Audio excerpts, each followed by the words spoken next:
We're going to bring in Justin Johnston is coming in next. Oh, thank you. Go ahead, Mr. Johnson. Welcome to the meeting. Thank you for taking. I have two comments. So, hold on. Sorry. The first one.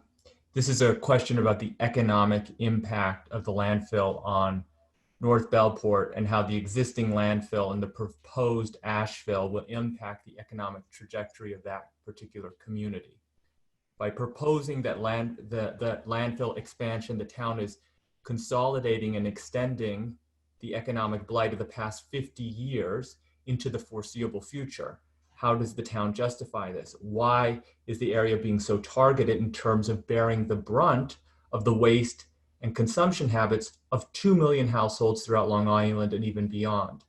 What are some of the ways that the town will make these impacted communities whole? That's one issue that I think needs to be addressed much more fulsomely in the next proposal. And that the other comment I have, which is brief, I think is important. This is a question about the environmental safety of ash fills per se. In 2020, recently, an article in the respected journal Environmental Science and Pollution Research presented an overview of an analysis of the current research about municipal solid waste incineration. And I know we've had a presentation to cover some of this. But one of the research trends that the article identified was the, quote, growing concerns about the environmental contamination and the health impacts of municipal solid waste incineration ashes on local communities. The ash left over from incineration has high contents of, as mentioned, heavy metals, organic pollutants, and soluble salts. The list of possible harms from exposure to municipal solid waste incineration ash is extensive. And many of the substances left over and concentrated in the ash have carcinogenic, mutagenic, and immunotoxic properties.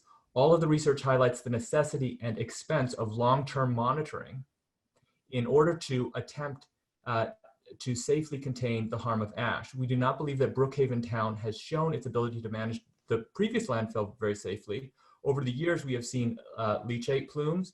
We have seen violations in the Clean Air Act. We have seen noxious odors. We have seen people becoming sick, and the community has not been satisfied that that harm has been contained yet, that people have been helped, and that most importantly, are concerned that this could happen again, okay? So what does the town have to say to people who look at the history of the landfill and are skeptical about this expansion, this ash fill expansion? I think that this is not a new issue. This is a long-standing thing. So this has to be addressed, I think.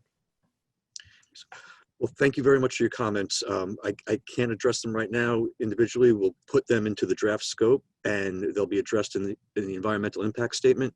I will say in the environmental impact statement, a large portion of it will have to be the justification of the project, the reasons for the proposal, and hopefully the air quality section of the environmental impact statement can address a number of those issues.